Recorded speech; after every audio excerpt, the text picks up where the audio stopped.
So this is the simple method you can use to top up your Namecheap account balance without using paper. This method is using a virtual card. So first thing you need to do is to go to 𝗃𝗵𝗿𝗶𝗃 and you create an account and you verify account with ID. After you have done that, then you go to the account section and you click on create NGN bank account, create Naira bank account.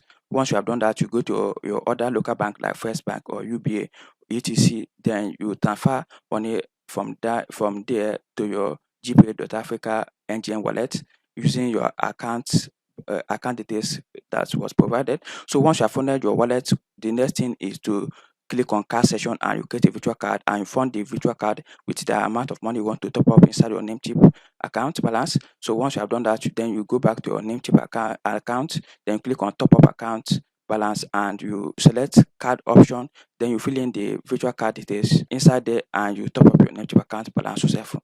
So if you enjoyed the video, kindly give it a like and subscribe to my channel for more videos on how to make money online. Thank you.